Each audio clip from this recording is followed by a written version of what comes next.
Assalamualaikum warahmatullahi wabarakatuh.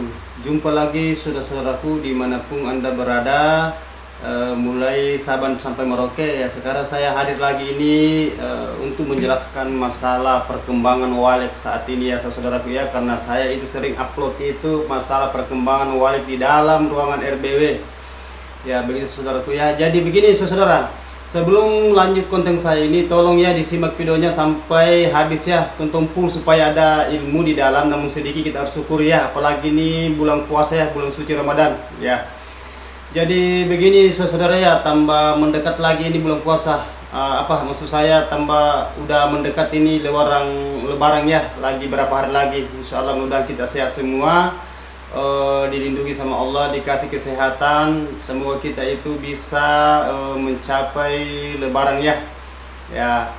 Jadi gini teman-teman, saya sekarang ini mau menjelaskan masalah walek di dalam ruangan RBW, gimana caranya supaya dia itu punya perkembangan populasi dengan sarang berkualitas ya. Jadi ini saya mau menjelaskan secara perdetail gimana caranya supaya itu di dalam ruangan RBW burungnya. Kan banyak yang bertanya, kenapa katanya burungnya bang itu kalau habis itu jadi anaknya, maksudnya dia netas telurnya, anak terbang, anak waleknya itu kalau sudah terbang katanya dia tidak kembali ke tempatnya. Jadi itu ada asbabnya, ada trik-triknya gimana cara supaya walek itu betah di dalam ruangan RBW. Dan itu juga masalah cetakan sarang. Jadi saya mau bahas dulu ini masalah tentang populasi anak ya. Jadi begini saudaraku ya, biasanya itu kalau anak itu tidak mau betah di dalam ruangan, kalau dia terbang dia tidak kembali, itu tergantung dari cara rawat RBW-nya. Kendalanya gini. Ini kendalanya ya teman-temanku ya. Tolong disimak yang baik ya.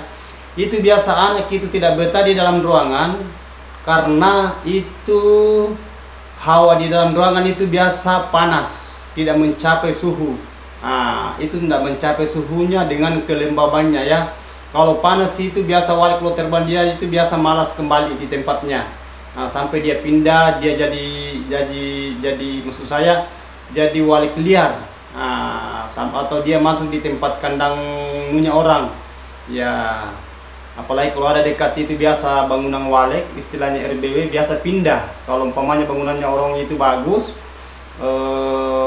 dingin, baru aman, biasa dia pindah. Jadi kita kalau induk itu tidak akan pindah ya saudaraku ya, dia tidak akan pindah kalau induk, kecuali anak kalau dia terbang.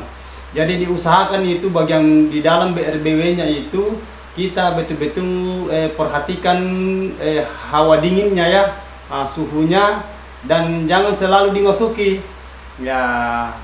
Itu yang pertama ya, langkah pertama. Yang langkah kedua, jangan selalu panen dipaksakan. Cara panennya harus diatur. Biasanya itu cara panennya tidak bagus. Mau anaknya masih ditempati di situ, belum terlalu terbang full langsung diambil sarangnya. Biasa itu anak minggat, dia pergi. Jadi dia tidak bertahan ya saudaraku ya. Itu. Yang ketiga, itu langkah ketiga itu yang sering biasa mengganti sarang. Istilahnya memindahkan anak ke sarang imitasi. Kan banyak itu cara panennya biasa, saudara saya lihat. Biasa kalau anaknya masih kecil itu biasa maksud saya itu dibikinkan sarang imitasi, atau dia pakai sarang imitasi menggantikan, diambil tempatnya itu.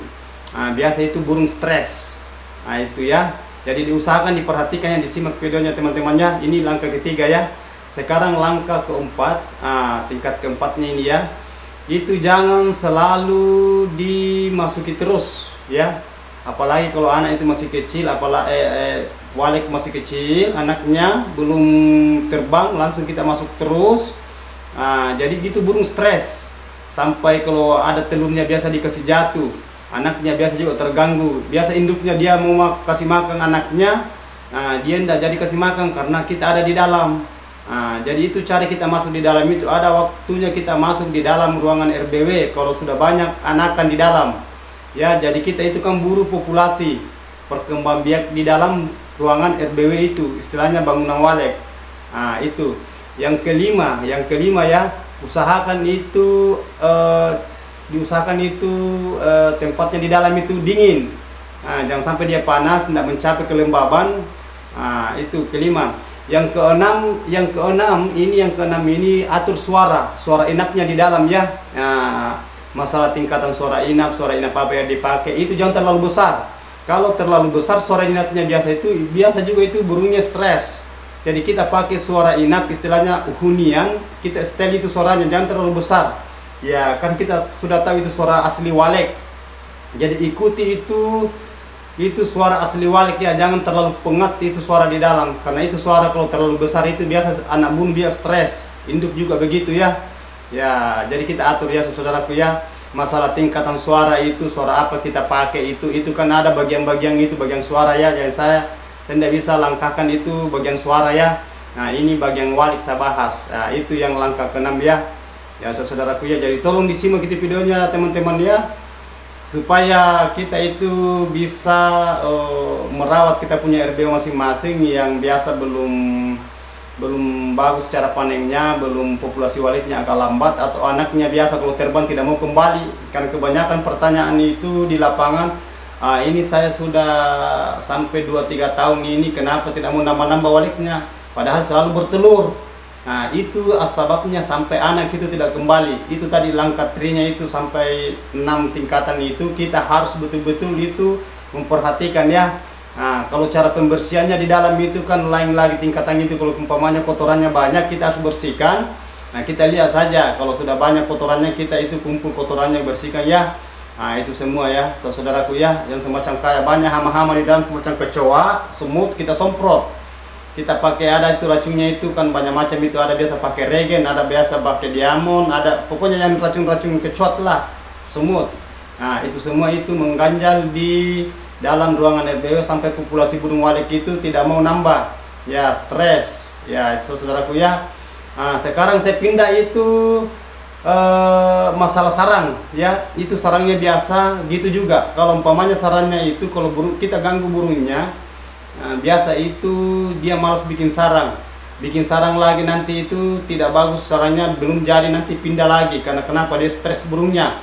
Apalagi kalau belum sampai 2 jari setengah itu langsung kita buka, baru 1 jari setengah, 2 jari kita buka, berarti itu namanya panen rampasan, berarti kita paksa, burungnya juga stres ya. Nah sedangkan kita mau ini gimana caranya supaya sarang itu berkualitas, sarangnya putih, bersih, dengan populasi anaknya juga nambah. Itu yang kita mau ya, yang kita cari itu ya. Jadi populasi nambah, sarang juga bagus, cara panennya kita harus atur ya gitu. Kalau kita panen umpamanya per 1 bulan, atau di bawah dari 1 bulan, atau di atas dari 1 bulan itu, sisa kita itu atur. Umpamanya banyak kosong, itu kan umpamanya terbang anak, tidak apa-apa kita buka. Tapi jangan dipaksakan ya saudaraku ya, karena kalau kita paksakan itu biasa burungnya stres. Dan sarang itu tidak bagus jadinya, karena kenapa? Burung itu biasa kalau mau bertelur itu, kalau selalu diganggu itu biasa sarangnya itu baru kecil itu sudah bertelur. Karena kenapa? Biasa sudah mau keluar telurnya, kasihan itu walek ya, kalau sudah mau bertelur tapi selalu diambil di sarangnya. Itu biasa terjadi di sarang imitasi, dia bertelur. Hanya kelemahannya sarang imitasi memang betul, masalah populasi anak itu nambah, tapi kekurangannya itu sarang itu tidak utuh lagi, jadi sarangnya jelek.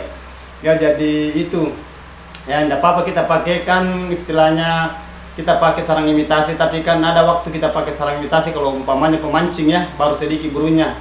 Ya begitu saudaraku ya, itu sekupas ya. Kita ini membutuhkan itu populasi walek, sarang juga bagus nambah dengan sarangnya itu berkualitas, supaya harganya sarang itu bisa bertahan, harga sarang itu bisa bagus harganya, supaya dia bisa bikin sarang bagus. Sampai dia putih, itu tadi tri-trinya itu, populasinya juga nambah. Jadi saudaraku ya, jadi itulah informasi saya berikan ini, namun sedikit ini saya paparkan, mudah-mudahan ada ilmu di dalamnya kita dapat. Jadi kalau ada yang masih bingung, belum paham sama sekali, tolong tulis di bawah kolom komentar. nanti saya jelaskan secara rinci, secara per detail insya Allah kalau ada waktu luang saya, ya apakah melalui konten saya atau melalui video saya, karena sudah banyak saya bikin itu yang video-video short itu. Ya perhatikan ini video shortnya temannya, karena video short itu saya bikin itu mulai dari penjelasannya bagian dalam RBW, karena itu yang saya jelaskan itu di bagian bangunan pribadi saya ya. Ya begitu saudaraku ya. Jadi itu cara merawat RBW dan gimana caranya populasi anak koale supaya dia berkembang cepat, anaknya bisa bertahan, sarangnya juga bagus, sampai sarangnya putih bersih, kualitasnya bagus, harganya mahal. Ya itu yang kita inginkan saudara-saudaraku ya. Jadi itulah saya paparkan saudara, sedikit saya paparkan ini, insya Allah kalau ada waktu luang insya Allah.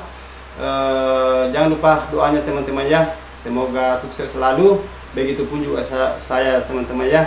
Mudah-mudahan kita itu saling merespon, saling mendukung, saling membagi ilmu, namun sedikit yang penting bermanfaat bagi saudaraku dimanapun Anda berada. Jadi mohon maaf ya kalau ada kata-kataku terselip, karena saya itu manusia biasa, tidak luput dan salah hilap. Saya itu manusia biasa, sekali lagi saya katakan saya manusia biasa, hanya Allah yang sempurna ya saudaraku ya. Oke lah, wabillahi taufiq wal hidayah. Wassalamualaikum warahmatullahi wabarakatuh.